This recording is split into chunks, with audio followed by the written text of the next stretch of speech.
Dear students, good morning all of you. आप सभी लोगों का एसएसटी क्लासेज में स्वागत है। आज का जो मेरा टॉपिक है NCERT math class 11 exercise 2.3 part 1 relation and function, संबंध एवं फलन का। तो चलिए हम सीधे टॉपिक पे आते हैं। एक्सरसाइज 2.3 के क्वेश्चन को देखते हैं। एक्सरसाइज 2.3 का क्वेश्चन नंबर फर्स्ट, इसमें दिया है निर्देश, निम्नलिखित संबंधों में कौन से फलन है, कारण सहित उल्लेख कीजिए।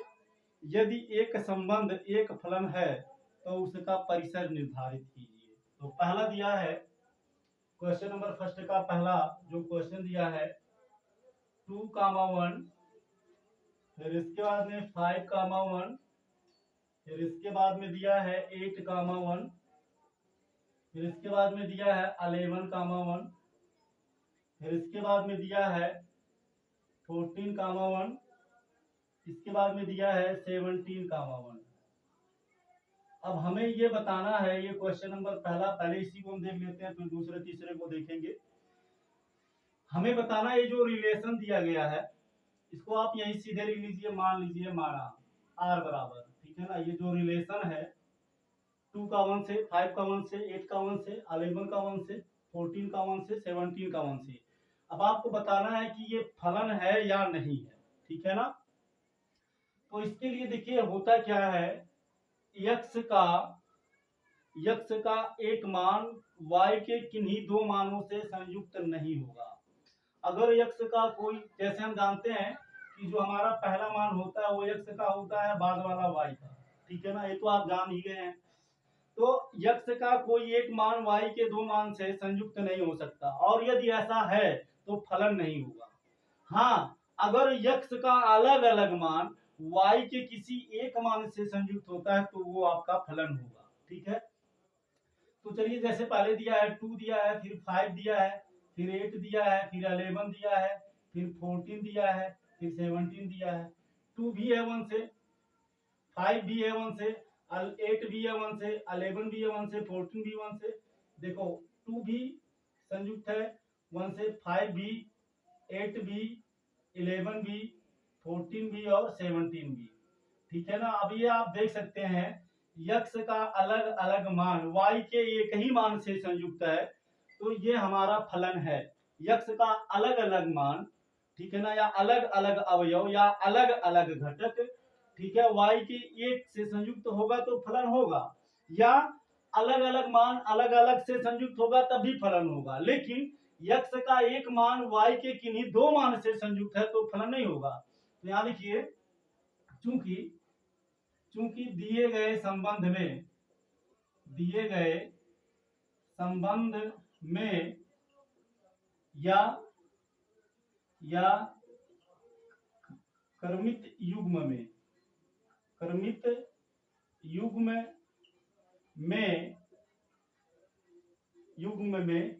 पहले संबंध में या क्रमित युग्म में पहला मतलब यक्स हो गया, ठीक है ना, पहले घटक दिए गए संबंध में या क्रमित युग्म में पहला घटक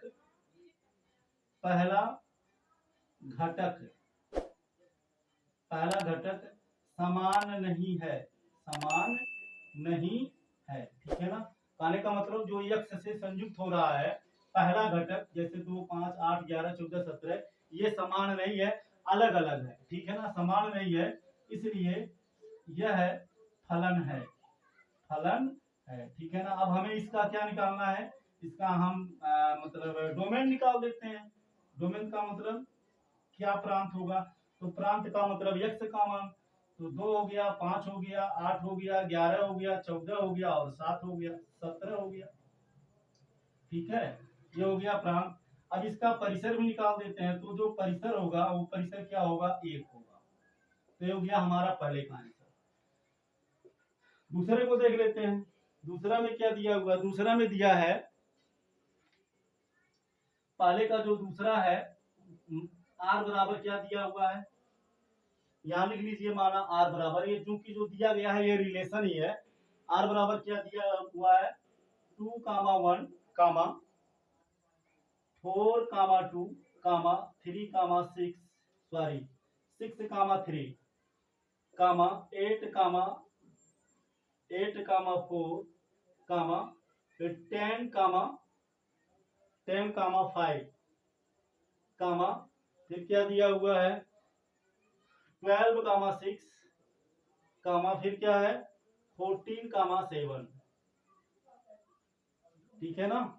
अब ये बताना है कि ये फलन है या नहीं है। ठीक है। अब देखिए क्या है,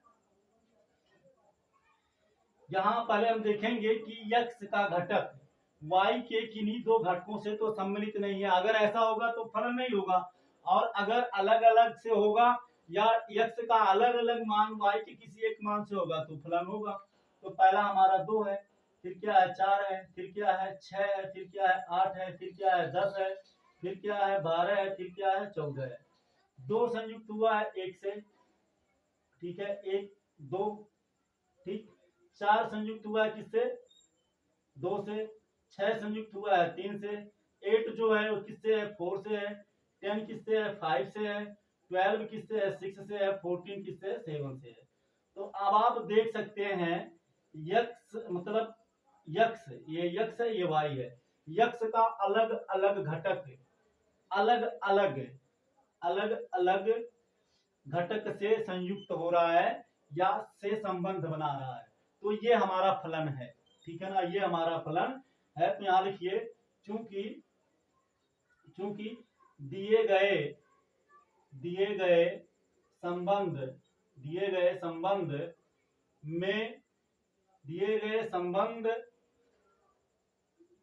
में या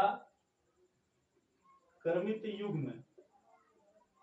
युग्म का मतलब यक्स का कामा वाई का, असंबंध का मतलब भी वही हुआ, यक्स का वैल्यू फिर वाई का वैल्यू में पहला घटक क्या है समान नहीं है। समान नहीं है मतलब देखिए यक्स का पहला घटक है 2 है 4 है 6 है 8 है 10 है 12 है 14 है, अलग अलग है, और अलग अलग घटक अलग अलग वैल्यू दे रहा है। 2 पर 1 है, 4 पर 2 है, 6 पर 3 है, या एक तरह से हम कह सकते हैं अलग अलग मान का या अलग अलग पहले अलग अलग घटक का अलग अलग इमेज दे रहा है। तो इसलिए ये फलन है, यानी कि अतः यह फलन है। ठीक है ना। अब यहाँ लिखते हैं, इसीलिए इसका हमें प्रांत निकालना है। तो प्रांत बराबर क्या हो गया यक्स का मान, तो 2 4 6 8 10 12 14, तो 2 हो गया 4 हो गया 6 हो गया 8 हो गया 10 हो गया 12 हो गया 14 हो गया। इसका हमें परिसर निकालना है। तो परिसर बराबर क्या है 1 है, फिर क्या है 2 है, फिर क्या है 3 है, फिर 4 है, फिर 5 है, फिर 6 है, फिर 7 है। ये हो गया इसका परिसर। अब क्वेश्चन नंबर 3 को देख लेते हैं। पहले का जो 3 दिया है, पहले के 3 में दिया है 1, 3। इसको भी आप पहले लिख लीजिए, यहां लिख लीजिए। माना r बराबर क्या है 1, 3 है, फिर क्या है 1, 5 है, फिर क्या है फिर ये है 2, 5, तो 2, 5 हो गया। ठीक है ना। अब हमें बताना है कि यह फलन है या नहीं है। तो पहले हम देखते हैं, ये हमारा हो गया 1। अब ये 1 हमने यहाँ लिख दिया, x का मान ये भी 1 है, तो 1 को सिर्फ एक बार लिखेंगे। फिर क्या है 2 है, y का मान क्या है 3 है, फिर क्या है 5 है, फिर यहाँ भी 5 है, 1 को सिर्फ एक बार लिखेंगे। ये हमारा हो गया x का और ये हो गया y का। अब आप देखिए क्या है 1 3 से भी संगुणित हो रहा है, मतलब x 3 भी दे रहा है, x क्या कर रहा है x 3 भी दे रहा है, ठीक 1 3 भी दे रहा है और 1 5 भी दे रहा है। ध्यान दीजिए, अब यहाँ पहला घटक समान क्या, यहाँ पहला घटक समान है। देखिए पहला घटक क्या है समान है, एक 3 से भी संगुणित हो रहा है और एक 5 से भी संगुणित हो रहा है। तो फलन तो तभी होगा ना जब यक्स का एक मान सिर्फ एक यक्स का एक घटक सिर्फ एक घटक से संगुणित हो। हाँ अलग अलग यक्स का अलग अलग घटक अलग अलग या सेम दूसरे दूसरे सेम मतलब घटक से या अवयव से संगुणित होंगे तो फलन होगा। जैसे कि यहाँ आप देख सकते हैं पहले में दो यक्ष का अलग अलग रखा गया, एक दिया, तो एक से संगुणित है। कहने का मतलब 2 रखने पर भी एक आ रहा है इमेज, 5 रखने पर भी इमेज 1 आ रहा है, 8 रखने पर भी इमेज 1 आ रहा है। तो यहाँ यक्ष का जो वैल्यू अलग अलग है तो ये फलन है। लेकिन जब यक्ष का एक वैल्यू रखने पर या एक घटक पर दो अलग अलग आए तो ये संभव नहीं है, ठीक है ना। और ऐसा है तो फलन नहीं है। तो यहाँ लिखिए चूंकि पहला घटक, चूंकि पहला घटक क्या है, पहला घटक समान है, पहला घटक या अवयव जो भी लिख सकते हैं आप, चूंकि दिए गए फलन में, एक मिनट, चूंकि दिए गए संबंध में, दिए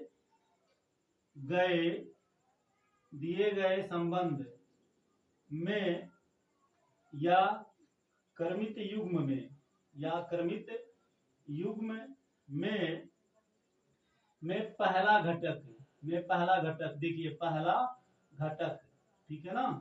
देखिए यहाँ भी एक है, यहाँ भी एक है, इमेज से भी मिल रहा है, एक रखने पर 3 भी मिल रहा है, 5 भी मिल रहा है। तो एक वैल्यू रखने पर सिर्फ एक मान मिलना चाहिए, जबकि यहाँ 3 भी है, 5 भी है, तो ये पहला घटक समान हो गया। तो समान नहीं होना चाहिए, ये अलग अलग, ये समान हो सकता है ये वाला y का, लेकिन x का समान नहीं हो सकता। अब अगर समान है तो फलन नहीं है, पहला घटक समान है, क्या है, समान है। यहाँ लिखिए अतः यह फलन नहीं है, यह फलन नहीं है, ठीक है ना, यह फलन नहीं है। आप हमें आई होप आप इसे अच्छे से समझ गए होंगे। यक्ष के अलग अलग मान पर y का वैल्यू एक हो सकता है, या यक्ष के अलग अलग मान पर अलग अलग वैल्यू हो सकता है। जैसे कि इसमें यक्ष के अलग अलग मान पर सेम वैल्यू है, ठीक है ना, मतलब अलग अलग इनपुट पर सेम आउटपुट है, तब भी फलन होगा। या अलग अलग इनपुट पर, यानी अलग अलग घटक या एलिमेंट या अवयव पर अलग अलग इमेज मिल रहा है, तब भी फलन होगा। लेकिन सेम इनपुट पर, मतलब सेम मान रखने पर अगर 2 आउटपुट मिल रहा है, मतलब 2 वैल्यू मिल रहा है, तो वो फलन नहीं होगा। तो ये हो गया आपका आंसर, ठीक है ना। तो चलिए आप इसका स्क्रीनशॉट ले लीजिए। इसके बाद में हम नेक्स्ट क्वेश्चन देखते हैं, क्वेश्चन नंबर दूसरा, ठीक है। इसके बाद में क्वेश्चन नंबर दूसरा देखते हैं, बहुत इजी है, बिल्कुल कठिन नहीं है। सेम अगर होगा, यक्ष का सेम मान y के 2 मानों से अगर मिला हुआ होगा या संबंध बनाया है तो फलन नहीं होगा। हाँ, यक्ष का अलग अलग मान अगर y के अलग अलग मानों से या y के एक ही मान से संबंध बनाया है या, तो वो आपका फलन होगा। लेकिन अगर यक्ष का एक मान y के सेम मानों से अगर जो संबंध बनाया है या संबंध है, तो वो आपका क्या बोलते हैं, फलन नहीं होगा, ठीक है ना। संबंध बनाया है यक्ष का अलग अलग मान, एक बार फिर से हम बताना चाहेंगे, यक्ष का अलग अलग वैल्यू y के एक ही वैल्यू से संबंध बनाएगा तो संबंध है, तो फलन है। यक्ष का अलग अलग वैल्यू y के अलग अलग वैल्यू से संबंध है तो फलन है। लेकिन यक्ष का एक वैल्यू y के अलग अलग वैल्यूओं से संबंध है तो वो फलन नहीं है, ठीक है ना। तो चलिए इसके बाद में क्वेश्चन नंबर सेकंड को देखते हैं। क्वेश्चन नंबर सेकंड में क्या दिया है, निर्देश दिया है निम्नलिखित वास्तविक फलनों का हमें प्रांत और परिसर दोनों निकालना है। तो पहला दे रखा है f of x is equal to mod of minus x, ठीक है ना, ये दिया है।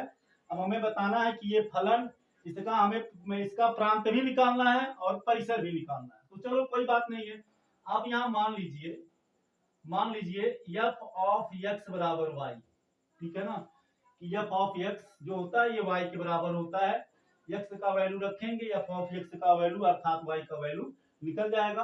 अब यहाँ लिखिए, ठीक है ना, इसलिए ये f ऑफ x की जगह पर क्या लिख सकते हैं, y is equal to minus mod of x, ठीक है ना। अब देखो अब क्या है, अब यदि यहां हम यदि x बराबर 0 रख दें तो y बराबर हमें क्या मिलेगा, माइनस मॉड ऑफ इस x की जगह पर 0 रख देंगे। तो अब आप ये जानते हैं अगर मॉड ऑफ माइनस ए है तब भी ए होगा और मॉड ऑफ ए है तब भी ए होगा, ठीक है ना। तो ये जब जीरो को बाहर, तो जीरो ना तो माइनस होता है ना प्लस होता है, तो जीरो ही होगा, मतलब ये जीरो का जीरो होगा, यहाँ आगे माइनस हम लगाए तो जीरो ना तो माइनस होता है और ना ही प्लस होता है, तो अर्थात ये जीरो हो गया। नेक्स्ट, यदि x बराबर हम माइनस वन रखें, माइनस वन, तो y बराबर क्या मिलेगा, माइनस यहाँ लगा देंगे, मॉड ऑफ इस x की जगह पर क्या रख देंगे, माइनस वन, तो ये बराबर माइनस हो गया। और ये माइनस वन का क्या होगा, ये माइनस यहाँ हमने ऐसे लगा दिया और ये माइनस वन का, इसका जब हम मॉड निकालेंगे, मॉड्यूलस वैल्यू निकालेंगे, तो माइनस वन का प्लस वन होगा, तो ये वन हो गया। इसी तरह से यदि x बराबर वन रख दें तो y बराबर क्या मिलेगा, ये माइनस ये है ऐसे ही रख देंगे, मॉड ऑफ इस x की जगह पे वन रखेंगे, तो ये माइनस तो लगेगा ही, वन का वन ही होगा। कहने का मतलब जब हम किसी का मॉडुलस वैल्यू निकालते हैं, मतलब जिसको हम निरपेक्ष मान बोलते हैं, तो क्या होता है, माइनस में है तभी प्लस होगा, प्लस में है तभी माइनस होगा। इसी तरह से यदि हम x बराबर माइनस टू रख दें तो y बराबर मिलेगा माइनस, और इस x की जगह पर माइनस टू, तो ये माइनस, ये वाला माइनस ऐसे यहाँ लग गया और माइनस टू का तो प्लस टू हो जाएगा। इसी तरह से यदि हम x बराबर दो रख दें, x बराबर दो रख दें तो y बराबर क्या मिलेगा, माइनस, और इस x की जगह पर टू हो जाएगा माड़ा, ठीक। अब ये माइनस हो गया, टू का टू ही होगा। अब आप देख सकते हैं, क्या देख सकते हैं कि x को हम कुछ भी रख सकते हैं, क्योंकि ये क्या है, ये एक रियल फंक्शन है, क्या है, वास्तविक फलन है।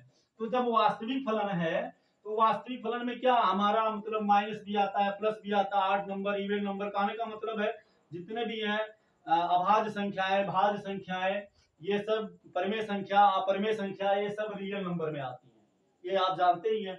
तो कहने का मतलब है ये रियल नंबर से संबंधित है, x जो हमारा है क्या है, रियल नंबर है। तो हमारा जो इसका मतलब है जो, और y क्या निकलना है, y जीरो के बराबर है, और माइनस x का मान यहाँ हम चाहे माइनस रखें चाहे प्लस रखें, देख लीजिए आप, माइनस रखे तब भी माइनस आया, प्लस को रखा तब भी माइनस आया, माइनस को रखे तब माइनस आया, प्लस को रखे तब भी माइनस आया। कहने का मतलब जो y है, ठीक है ना, जो y है ये जीरो को ले रहा है, जीरो के बराबर है, यानी जीरो को एक्सेप्ट करेगा, प्लस माइनस वाला टोटल जहां तक आप गिन पाइए, कहां तक, इंफिनिटी मतलब अनंत तक। तो इसका जो हमारा y हो जाएगा, ये जीरो को तो ले लेगा लेकिन माइनस इंफिनिटी को नहीं लेगा। तो हमें निकालना क्या है, इसका हमें निकालना है, इसका प्रांत निकालना है और परिसर निकालना है। तो हम इसका पहले प्रांत निकाल देते हैं। तो प्रांत बराबर x का मान, तो x क्या है, रियल नंबर है, ये 0 1 2 3 4 कुछ भी रखते जाइए, y का मान माइनस में होता जा रहा है जीरो के बाद। तो प्रांत बराबर हमारा हो गया रियल नंबर, ठीक है ना, क्या हो गया, r का मतलब रियल नंबर या वास्तविक संख्या। और हम इसका रेंज निकाल लेते हैं, रेंज मतलब इसका परिसर क्या है। तो परिसर देखिए, जीरो को तो ले लेगा और माइनस का टोटल लेगा, लेकिन अब माइनस कहां तक जाएगा, माइनस दो, माइनस तीन, माइनस चार, माइनस पांच, माइनस छह, माइनस सात, माइनस आठ, minus root three, minus root four, minus root five, मतलब जितने भी आएंगे सबको एक्सेप्ट करता जाएगा। तो अब कहां तक जाएगा, माइनस इंफिनिटी तक जाएगा। तो माइनस इंफिनिटी हो गया, कामा टू हो गया, माइनस इंफिनिटी और कामा टू हो गया, सॉरी टू नहीं, क्या है, जीरो है, तो जीरो हो गया। जीरो को तो ले लेगा, तो यहाँ बिग ब्रैकेट लगा दिए। अब इन्फिनिटी को तो निर्धारित नहीं किया जा सकता, अनंत को निर्धारित नहीं किया जा सकता, तो यहाँ क्या हो गया, स्मॉल ब्रैकेट हो गया, ठीक है ना। जिसको एक्सेप्ट कर रहा है, जिसके बराबर है, वो बिग ब्रैकेट हो गया, मतलब ये जीरो बराबर है। अब चूंकि माइनस कहां तक जा रहा है, इन्फिनिटी तक ले लेगा, तो इन्फिनिटी को निर्धारित नहीं किया जा सकता, अनंत को तो निर्धारित नहीं किया जा सकता, इसलिए यहाँ ये ओपन इंटरवल हो गया, ठीक है ना। ये क्लोज इंटरवल हो गया, ये क्या हो गया, ओपन इंटरवल, ठीक है, बात समझ में आ गई। तो ये हो गया हमारा आंसर, ठीक। इसके बाद में हम, ये हमारा पहला हो गया। अब दूसरे को देखते हैं, दूसरे में क्या दिया है, दूसरे में दिया है f of x is equal to √9 minus x square. अब यहां देखिए चूंकि क्या है, चूंकि यहां देखिए दिया है फलन जो है क्या है, वास्तविक है।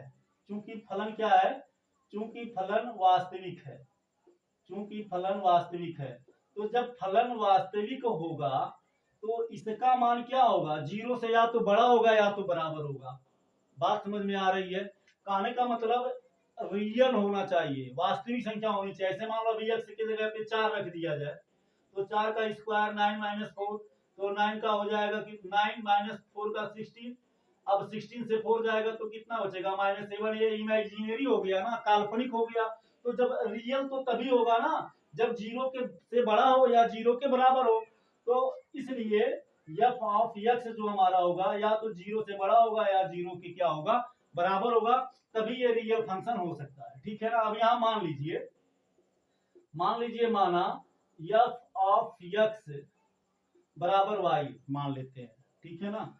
अब देखो इसी पर रखिए, इसी पर, तो एफ ऑफ एक्स के जगह पे इसको हम रख सकते हैं, क्योंकि एफ ऑफ एक्स इसके बराबर है। तो इस एफ ऑफ एक्स की जगह पर हम रख देंगे √9 माइनस एक्स स्क्वायर। ठीक, अब ये बड़ा होगा या बराबर होगा, तो बड़ा या बराबर 0।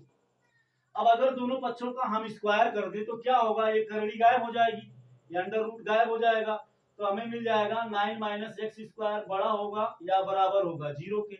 अब क्या होगा, अब इसको हम ऐसे भी लिख सकते हैं ना, 3 का वर्ग माइनस एक्स स्क्वायर का वर्ग माइनस एक्स स्क्वायर बड़ा होगा या बराबर होगा किसके, 0 के। अब इसको हम ऐसे भी लिख सकते हैं ना, आप ये पढ़े हैं, चूंकि ये सूत्र होता है ए स्क्वायर माइनस बी स्क्वायर बराबर क्या होता है, ए प्लस बी इंटू ए माइनस बी होता है ना, ए प्लस बी इंटू ए माइनस बी, ये सूत्र आपका होता है। इसको हम लिख सकते हैं इसी सूत्र पर 3 plus x into 3 minus x. यहां देखिए ए के प्लस पर ए स्क्वायर माइनस बी स्क्वायर, एक बार ए से बी जुट गया, एक बार ए से बी घट गया, तो 3 में एक्स जुट गया, 3 में से एक्स घट गया, बड़ा या बराबर यही चिन्ह लगाइए 0। अब इसका हम 0 से जब कंपेरिजन करेंगे तो हमें क्या मिलेगा, 3 प्लस एक्स बड़ा बराबर 0 कामा 3 माइनस एक्स बड़ा बराबर 0। 3 माइनस एक्स या तो 0 से बड़ा होगा या 0 के बराबर होगा। अब देखो हमें क्या चाहिए, इस ब्रैकेट को हटाते हैं, जब तुलना करेंगे तो ये ब्रैकेट हट जाएगा। अब देखो हमें इस एक्स का वैल्यू चाहिए, तो इस एक्स के वैल्यू को चाहने के लिए हमें 3 को खत्म करना होगा, अर्थात यदि इसमें में से हम 3 घटा दें तो ये गायब हो जाएगा। तो देखिए 3 प्लस एक्स, तो 3 को यहां से माइनस करते हैं, तो जब यहां से 3 माइनस करेंगे तो इधर से भी 0 में से भी 3 को माइनस करेंगे, कामा लगा दीजिए। अब यहाँ देखिए 3 माइनस एक्स है, बड़ा है बराबर है 0। अब हमें यहाँ इस 3 को गायब करना है, तो इस 3 को गायब करने के लिए हमें क्या करना पड़ेगा, 3 माइनस करना पड़ेगा, तो 3 माइनस इधर से भी करना पड़ेगा। ठीक, अब देखो ये 3 प्लस है, ये माइनस है, कट गया, तो क्या बचा, एक्स बड़ा बराबर -3, एक हमें मिल गया। अब ये प्लस ये माइनस कट गया तो क्या मिला, -x बड़ा बराबर 0 से 3 जाएगा तो क्या होगा, -3 होगा। अब हमें x का वैल्यू चाहिए, ये माइनस है, तो इसका सिंबल हमें चेंज करने के लिए क्या करना पड़ेगा, माइनस से दोनों तरफ गुणा करना पड़ेगा। तो यह हमारा ये निकला x बड़ा बराबर -3 कामा, अब जब माइनस से हम गुणा करेंगे तो ये हो जाएगा x, और ये हो जाएगा माइनस से माइनस का गुणा इधर भी करेंगे इधर भी, तो माइनस का गुणा माइनस में प्लस, माइनस गुणा माइनस प्लस, तो ये सिंबल इधर हो जाएगा। अब आप सोच रहे होंगे ऐसा क्यों, देखो जैसे मान लो यहाँ 9 है और यहाँ मान लो 8 है, तो 9 8 से बड़ा है ना, बात समझ में आ रही है, 9 8 से बड़ा है तो ये सिंबल लगाएंगे, क्यों नहीं लगाएंगे, बिल्कुल लगाएंगे। अब अगर इधर हम माइनस से गुणा कर दें तो इधर भी गुणा होगा इधर भी गुणा होगा, तो ये -9 ये -8। अब आप देख सकते हैं -8 -9 से बड़ा है, अब ये सिंबल का मुंह इधर घूम गया कि नहीं घूम गया। कहने का मतलब जब साइन चेंज होता है तो सिंबल भी क्या होता है, चेंज हो जाता है। ठीक उसी तरह से जब इसका सिंबल जब हमने चेंज किया तो ये साइन भी क्या हो गया, चेंज हो गया। तो यहाँ लिखिए, इसलिए कहने का मतलब है यक्स जो होगा, यक्स का जो मान होगा -3 से बड़ा होगा या 3 के बराबर होगा, तथा यक्स का मान 3 से छोटा होगा या 3 के बराबर होगा। कहने का मतलब है यक्स जो होगा ये यक्स हमारा -3 को भी ले लेगा, -2 को भी ले लेगा, -1 को भी ले लेगा, 0 को भी ले लेगा, 1 को भी ले लेगा, 2 को भी ले लेगा और 3 को भी ले लेगा। ये टोटल ले लेगा। ठीक है ना, समझ में आ गई बात कि नहीं आई? कहने का मतलब -3 का मान जो यक्स का जो मान है -3 से बड़ा होगा या -3 के बराबर होगा। ठीक, ये मिनिमम वैल्यू हो गया। मैक्सिमम पे आते हैं, यक्स का वैल्यू या तो 3 से छोटा होगा या 3 के बराबर होगा, तो +3 हो गया। तो इसके बीच में ये भी तो आया, अर्थात इन सबको भी ये क्या करेगा, एक्सेप्ट करेगा। तो यहाँ लिखिए, इसलिए हमें क्या निकालना है, ऐसे का प्रांत निकालना है। तो इसलिए प्रांत बराबर क्या हो जाएगा, यक्स जो होगा -3 से क्या होगा, ये यक्स है, यक्स -3 से बड़ा होगा या -3 के बराबर होगा, तथा यक्स जो होगा 3 से छोटा होगा या 3 के बराबर होगा। ये हो गया हमारा प्रांत। अभी हमें इसका परिसर भी निकालना है, याद रखिए। आप इसका स्क्रीनशॉट ले लीजिए। हमें इसका क्या निकालना है, परिसर निकालना है। चलिए अब देखिए, अगर हम क्या हमने माना है y बराबर इस एफ ऑफ एक्स की जगह पर हमने क्या माना है y, तो इस एफ ऑफ एक्स की जगह पे y हो जाएगा बराबर 9 - x²। ठीक है ना। अब लिखिए, यदि यदि अब देखो इसी में 0 भी इंक्लूड है, मतलब 0 भी सम्मिलित है ना। तो यदि हम x बराबर पहले -3 रख दें, -3 मतलब ये वाला, तो -3 रख दे तो y बराबर हो जाएगा 9 - इस x की जगह पर हो जाएगा -3 का स्क्वायर।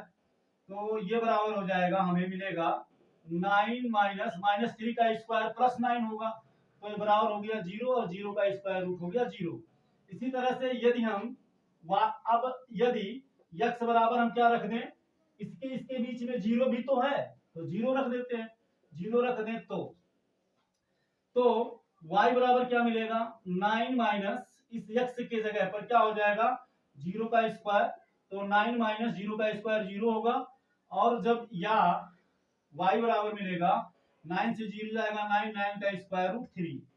अब यदि हम x बराबर 3 रख दें, 3 मतलब ये वाला, ठीक है ना। यदि x बराबर 3 रख दें तो y बराबर क्या मिल जाएगा, y बराबर मिलेगा 9 - इस x की जगह पर हो जाएगा 3 का स्क्वायर, तो हो जाएगा 9 - 3 का स्क्वायर 9 हो जाएगा बराबर 0, 0 का स्क्वायर रूट हमें मिलेगा या y बराबर क्या मिल गया, 0 मिल गया। अब आप देख सकते हैं, आप ये देख सकते हैं कि हमें दो वैल्यू मिल रहा है, y 0 के बराबर है और मैक्सिमम वैल्यू कब मिल रहा है, जब x बराबर 0 रखा गया तो मैक्सिमम वैल्यू 3 मिल रहा है। बात समझ में आ रही है ना। हमें निकालना क्या है, हमें इसका प्रांत निकालना है और इसका परिसर निकालना। तो प्रांत तो निकल गया, अब यहाँ इसीलिए हम निकाल देते हैं तो इसका परिसर, रेंज। तो परिसर बराबर क्या हो जाएगा, इसका परिसर बराबर हो जाएगा, अब देखिए y का मान 0 से क्या बराबर है और मैक्सिमम कितना आ रहा है, 3 आ रहा है। मैक्सिमम कितना आ रहा है, 3 आ रहा है। -1 रखिए, इसी तरह से -2 -1 रख के आप चेक कर लीजिएगा, 1 रखिएगा फिर 2 रखिएगा, तो मैक्सिमम वैल्यू जो आपको मिलेगा वो क्या मिलेगा, 3 मिलेगा। कहने का मतलब है कि जो y होगा ये 0 से बड़ा होगा या 0 के बराबर होगा, चूंकि यहाँ निकला है। और जो मैक्सिमम वैल्यू होगी, ठीक है ना, वो कितना मिला, 3 मिला, अर्थात 3 से छोटा होगा या 3 के क्या होगा, बराबर होगा। ये हो गया, सॉरी y नहीं, इसका परिसर मतलब यक्स, ठीक है ना। तो इसका जो परिसर होगा, जब यक्स का वैल्यू हमने आप देख सकते हैं -3 रखा तब भी 0 आया, +3 रखा तब भी 0 आया, ठीक है ना, यानी 0 पर ये संतुष्ट कर रहा है। और अगर जब हमने 3 रखा, जब हमने 0 रखा तो मैक्सिमम कितना मिल रहा है, 0 रखने पर y का मैक्सिमम कितना मिल रहा है, 3 मिल रहा है। तो कहने का मतलब है कि ये 0 भी ले लेगा। अब 0 के बीच में 1 2 1 भी आएगा, 2 भी आएगा, x का वैल्यू 0 को लेगा, 0 से बड़ा होगा या 0 के बराबर, 3 से छोटा होगा या 3 के बराबर, तो इसके बीच में 1 और 2 आएगा, इसको भी एक्सेप्ट करेगा। समझ में आ गया। तो ये इसका क्या हो गया, परिसर हो गया, ठीक है। तो डियर स्टूडेंट्स, आज के क्लास में बस इतना ही, फिर मिलते हैं नेक्स्ट क्लास में नेक्स्ट टॉपिक के साथ। थैंक यू सो मच, जय हिंद।